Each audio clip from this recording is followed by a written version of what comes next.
Matthieu 17. 6 jours après, Jésus prit avec lui Pierre, Jacques et Jean son frère, et il les conduisit à l'écart sur une haute montagne. Il fut transfiguré devant eux, son visage resplendit comme le soleil, et ses vêtements devinrent blancs comme la lumière. Et voici, Moïse et Élie leur apparurent, s'entretenant avec lui. Pierre, prenant la parole, dit à Jésus : « Seigneur, il est bon que nous soyons ici, si tu le veux. Je dresserai ici 3 tentes, une pour toi, une pour Moïse et une pour Élie. » Comme il parlait encore, une nuée lumineuse les couvrit. Et voici, une voix fit entendre de la nuée ces paroles : « Celui-ci est mon Fils bien-aimé, en qui j'ai mis toute mon affection. Écoutez-le. » Lorsqu'ils entendirent cette voix, les disciples tombèrent sur leurs faces et furent saisis d'une grande frayeur. Mais Jésus, s'approchant, les toucha et dit : « Levez-vous, n'ayez pas peur. » Ils levèrent les yeux et ne virent que Jésus seul. Comme ils descendaient de la montagne, Jésus leur donna cet ordre : « Ne parlez à personne de cette vision, jusqu'à ce que le Fils de l'homme soit ressuscité des morts. » Les disciples lui firent cette question : « Pourquoi donc les scribes disent-ils qu'Élie doit venir premièrement ?» Il répondit : « Il est vrai qu'Élie doit venir et rétablir toutes choses. Mais je vous dis qu'Élie est déjà venu, qu'ils ne l'ont pas reconnu, et qu'ils l'ont traité comme ils ont voulu. De même, le Fils de l'homme souffrira de leur part. » Les disciples comprirent alors qu'il leur parlait de Jean-Baptiste. Lorsqu'ils furent arrivés près de la foule, un homme vint se jeter à genoux devant Jésus et dit : « Seigneur, aie pitié de mon fils qui est lunatique et qui souffre cruellement. Il tombe souvent dans le feu et souvent dans l'eau. Je l'ai amené à tes disciples et ils n'ont pas pu le guérir. » « Race incrédule et perverse, répondit Jésus. Jusque à quand serai-je avec vous ? Jusque à quand vous supporterai-je ? Amenez-le-moi ici. » Jésus parla sévèrement au démon qui sortit de lui et l'enfant fut guéri à l'heure même. Alors les disciples s'approchèrent de Jésus et lui dirent en particulier : « Pourquoi n'avons-nous pu chasser ce démon ? » « C'est à cause de votre incrédulité, leur dit Jésus.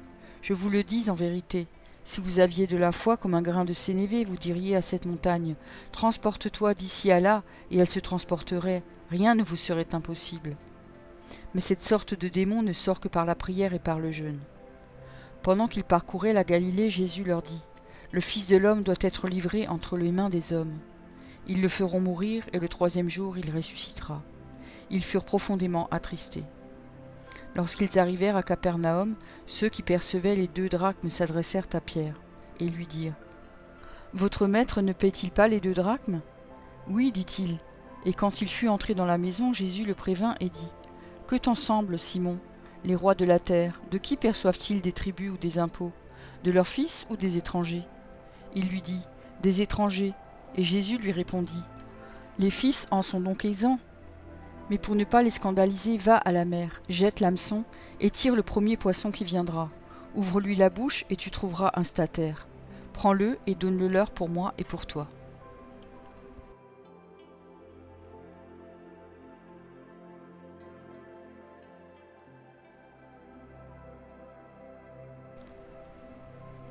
Marc 9.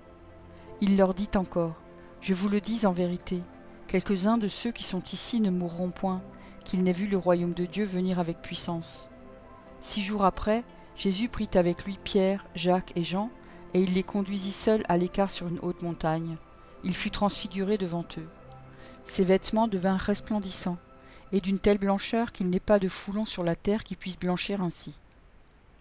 Élie et Moïse leur apparurent, s'entretenant avec Jésus. Pierre, prenant la parole, dit à Jésus : « Rabbi, il est bon que nous soyons ici. Dressons 3 tentes, une pour toi, une pour Moïse et une pour Élie. » Car il ne savait que dire, l'effroi les ayant saisis. Une nuée vint les couvrir, et de la nuée sortit une voix : « Celui-ci est mon Fils bien-aimé, écoutez-le. » Aussitôt les disciples regardèrent tout autour, et ils ne virent que Jésus seul avec eux. Comme ils descendaient de la montagne, Jésus leur recommanda de ne dire à personne ce qu'ils avaient vu, jusqu'à ce que le Fils de l'homme fût ressuscité des morts.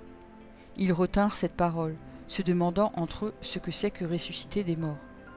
Les disciples lui firent cette question : « Pourquoi les scribes disent-ils qu'il faut qu'Élie vienne premièrement ?» Il leur répondit : « Élie viendra premièrement et rétablira toutes choses. Et pourquoi est-il écrit du Fils de l'homme qu'il doit souffrir beaucoup et être méprisé ?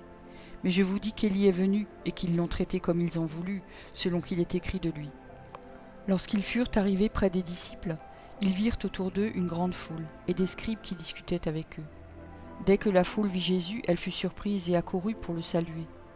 Il leur demanda « Sur quoi discutez-vous avec eux ?» Et un homme de la foule lui répondit « Maître, j'ai amené auprès de toi mon fils qui est possédé d'un esprit muet. En quelques lieux qu'il le saisisse, il le jette par terre.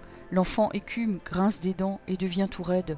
J'ai prié tes disciples de chasser l'esprit et ils n'ont pas pu. » Race incrédule, leur dit Jésus. « Jusque à quand serai-je avec vous?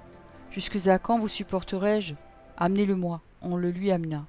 Et aussitôt que l'enfant vit Jésus, l'esprit l'agita avec violence. Il tomba par terre et se roulait en écumant. Jésus demanda au Père « Combien y a-t-il de temps que cela lui arrive ?» « Depuis son enfance, répondit-il. Et souvent l'esprit l'a jeté dans le feu et dans l'eau pour le faire périr.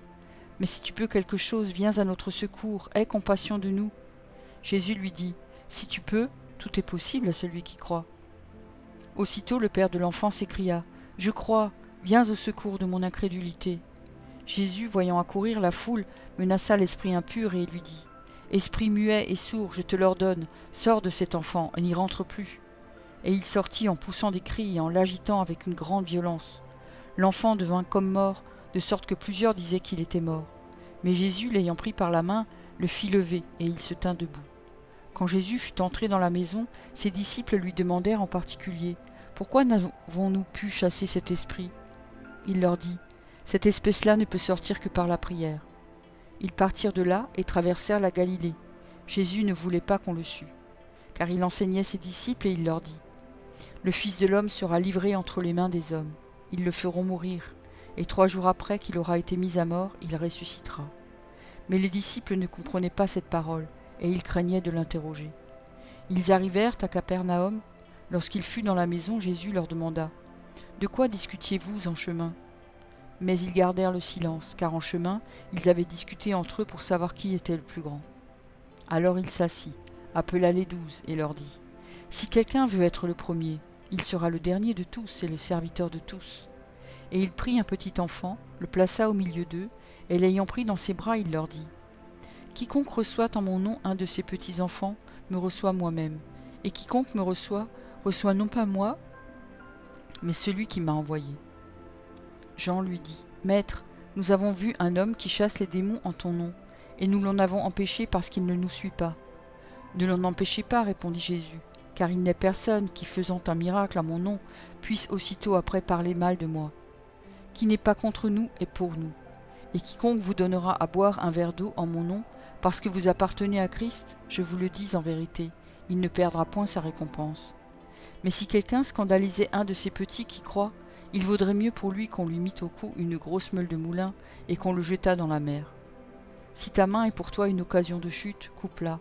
Mieux vaut pour toi entrer manchot dans la vie, que d'avoir les 2 mains et d'aller dans la géhenne, dans le feu qui ne s'éteint point.